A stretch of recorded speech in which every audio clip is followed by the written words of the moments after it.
Hi friends, welcome back to our channel படித்ததில் பிடித்தது. இன்றைக்கி நம்ம சேனலில் பார்க்க போகிற வீடியோ எதை பற்றி அப்படின்னு பார்த்தீங்கன்னா, இன்றைக்கி நம்ம பார்க்க போகிற வீடியோ ப்ரெக்னென்சி பிளான் பண்ணிகிட்ருக்கிறவங்களுக்கு ரொம்பவே யூஸ்ஃபுல்லான ஒரு வீடியோ தான் இன்றைக்கி நம்ம பார்க்க போகிறோம். இது எது சம்மந்தமாக அப்படின்னு பார்த்தீங்க அப்படின்னா, இப்போ நீங்கள் ப்ரெக்னென்சி ட்ரை பண்ணிகிட்ருக்கீங்க, ப்ரெக்னென்சி பிளானிங்கில் இருந்துகிட்ருக்கீங்க அப்படின்னா, நிறைய பேருக்கு பார்த்திங்கன்னா ஆஃப்டர் ஓவலேஷன், அதாவது பீரியட்ஸான 15 நாளைக்கு பிறகு ஓவலேஷன் நடக்கும். அப்படி ஓவலேஷன் நடந்து முடிஞ்ச பிறகு அவங்களுக்கு அந்த ஓவலேஷனில் கரு தெரிச்சிருந்தா கூட அதுக்கப்புறமா அந்த கரு சரியாக தங்காததுனால, சரியாக இம்ப்ளான்ட் ஆகாததுனால, கரு ஸ்ட்ராங்காக இல்லாததுனால அவங்களுக்கு இயர்லியாகவே அது மிஸ்கேரேஜ் ஆகிறதுக்கோ இல்லை பீரியடாவோ வெளியில் வந்துடும். இது நிறைய பேருக்கு ஒரு பிரச்சனையாக இருக்கும். நிறைய பேருக்கு இது வெளியில் தெரியவும் தெரியாது. ஸோ இன்றைக்கி நம்ம பார்க்க போகிறது என்ன அப்படின்னு பார்த்தீங்க அப்படின்னா, இப்போ நான் சொன்ன மாதிரி ஒரு பீரியட் சைக்கிளில் ஃபஸ்ட்டு 15 நாள் எப்போவுமே ஈஸ்ட்ரஜன் ஹார்மோன் டாமினண்ட்டாக இருக்கும்.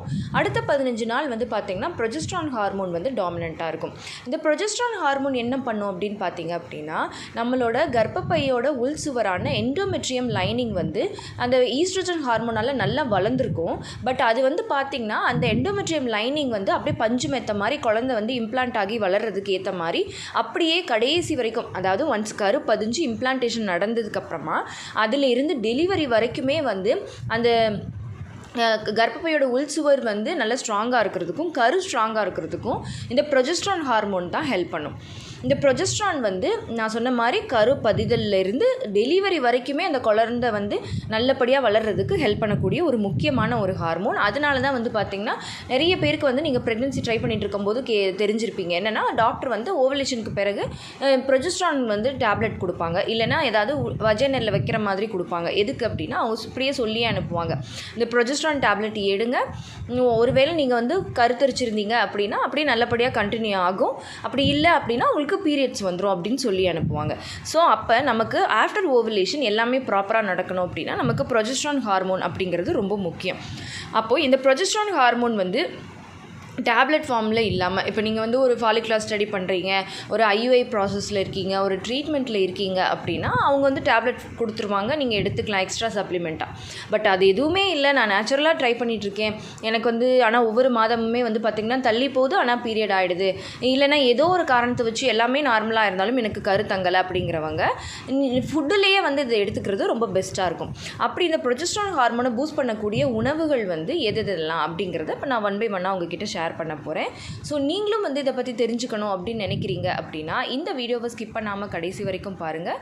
நிச்சயமாக ப்ரெக்னென்சி பிளானிங்கில் இருக்கிற எல்லாருக்குமே இந்த வீடியோ ரொம்பவே யூஸ்ஃபுல்லாக இருக்கும். இப்போது ஆஃப்டர் ஓவலேஷன் ப்ரொஜெஸ்ட்ரான் ஹார்மோனை பூஸ்ட் பண்ணக்கூடிய உணவுகள் என்னென்ன அப்படின்னு பார்த்தீங்க அப்படின்னா, இப்போ ரொம்ப ஃபேமஸாக போயிட்டுருக்கிற ஒரு உணவு ஒரு மில்லட் அப்படின்னே சொல்லலாம். அதாவது இப்போ மில்லட்னால் நமக்கு தெரிஞ்சது என்னென்ன, அதாவது சிறுதானியங்கள் அப்படின்னா அந்த ராகி, கம்பு, திணை, வரகு, குதிரைவாலி, சோளம், இது எல்லாமே பார்த்திங்கன்னா திணை, அதாவது மில்லட்டில் வந்துடும். இதில் இப்போது புதுசாக ஒன்று ரொம்ப ஃபேமஸ் ஆகிட்டு இருக்கிற ஒரு இது என்ன அப்படின்னா கினோவா அப்படின்னு சொல்லுவாங்க. இந்த கெனோவா பார்த்திங்கன்னா 100% ஃபைபர் இருக்கக்கூடிய ஒரு ப்ரோட்டீன், ஃபைபர், அப்புறமா எல்லா விட்டமின்ஸ், மினரல்ஸ் எல்லாமே இருக்கக்கூடிய ஒரு சூப்பரான ஒரு மில்லட் அப்படின்னு சொல்லலாம். இந்த கினோவா பார்த்திங்கன்னா ப்ரெக்னென்சி ட்ரை பண்ணுறவங்களுக்கும் இந்த மாதிரி ஃபர்டிலிட்டி ஜேர்னியில் இருக்கிறவங்களுக்கும் ரொம்ப ஒரு சூப்பரான ஒரு ஃபுட் அப்படின்னு சொல்கிறாங்க. இது ப்ரொஜெஸ்ட்ரானையும் பூஸ்ட் பண்ணக்கூடியது, ஃபைபர் ரிச்சு. இது நீங்கள் சீக்கிரமாக கன்சீவ் ஆகிறதுக்கும் உங்களோட வெயிட்டை மேனேஜ் பண்ணுறதுக்கும் ரொம்ப ஹெல்ப்ஃபுல்லாக இருக்கும். இது பார்த்திங்கன்னா எல்லா சூப்பர் மார்க்கெட்லேயுமே கிடைக்கிது. இது நான் சொன்ன மாதிரி நம்மளோட இந்த திணை மாதிரி தான் இருக்கும், பார்க்குறதுக்கே அரிசி உருண்டையாக குருண அரிசி மாதிரி இருக்கும். இதை நீங்கள் உப்புமா, கிச்சடி, பொங்கல், புலாவ் எது வேணாலும் நீங்கள் பண்ணி சாப்பிடலாம். இது நீங்கள் எடுத்துக்கலாம். அதுக்கப்புறமா நீங்கள் எடுத்துக்க வேண்டியது பார்த்திங்கன்னா ப்ரொக்கோலியில் அதிகமான ஃபைபர் இருக்குது, ப்ரொஜெஸ்ட்ரானை பூஸ்ட் பண்ணக்கூடிய கெப்பாசிட்டி இருக்குது. ஸோ ப்ரொக்கோலி எடுத்துக்கலாம். அதுக்கப்புறம் வேறு என்ன எடுத்துக்கலாம் அப்படின்னு பார்த்திங்க அப்படின்னா ராகி, அப்புறமா நட்ஸ், அதாவது ஆல்மண்ட், வால்நட், இந்த மாதிரி நட்ஸ் நீங்கள் எடுத்துக்கலாம். அதுக்கப்புறமா சீட்ஸ், பூசணி விதை, ஆலி விதை, அப்புறமா பார்த்திங்கன்னா சூரியகாந்தி விதை, இப்படி என்ன விதை வேணாலும், ஃப்ளாக்ஸ் சீடு எது வேணாலும் நீங்கள் எடுத்துக்கலாம். குறிப்பாக சொல்லணும் அப்படின்னு பார்த்தீங்க அப்படின்னா சூரியகாந்தி விதை ஆஃப்டர் ஓவலேஷன் எடுத்துக்கிறது ரொம்ப ரொம்ப நல்லது. இது கூட ஸ்ப்ரவுட்ஸ், அதாவது முளை கட்டின பயறு வகைகளை எடுத்துக்கிறது இன்னுமே ரொம்ப பெனிஃபிட்டாக இருக்கும். இதுவும் உங்களோட ப்ரொஜெஸ்ட்ரான் ஹார்மோனை நேச்சுரலாக பூஸ்ட் பண்ணுறதுக்கு ரொம்பவே ஹெல்ப்ஃபுல்லாக இருக்கும். இது கூடவே நீங்கள் வந்து அதிக ஃபைபர் சத்துக்கள் நிறைந்த ஆல் க்ரீன் லீஃபி வெஜிடபிள்ஸ், அதாவது பச்சை காய்கறிகள், பழங்கள் எல்லாத்தையுமே வந்து நீங்கள் ரெகுலராக எடுத்துகிட்டே வந்தீங்க அப்படின்னா நிச்சயமாக வந்து உங்களுக்கு இந்த ப்ரொஜெஸ்டரான் ஹார்மோன் வந்து நல்லா தூண்டப்பட்டு அந்த கரு வந்து நல்லா ஸ்ட்ராங் ஆகிடும். சீக்கிரமாக கரு தங்கி நீங்கள் கன்சீவ் ஆயிடுவீங்க. ஓகே ஃப்ரெண்ட்ஸ், இந்த வீடியோ கண்டிப்பாக உங்களுக்கு யூஸ்ஃபுல்லாக இருந்திருக்கும்னு நினைக்கிறேன். இந்த வீடியோ உங்களுக்கு யூஸ்ஃபுல்லாக இருந்திருந்தால் மறக்காமல் லைக் பண்ணுங்கள், கமெண்ட் பண்ணுங்கள். உங்கள் ஃபேமிலி அண்ட் ஃப்ரெண்ட்ஸுக்கும் இந்த வீடியோவை மறக்காமல் ஷேர் பண்ணுங்கள். அப்போ தான் எல்லாருக்குமே ரொம்ப யூஸ்ஃபுல்லாக இருக்கும்.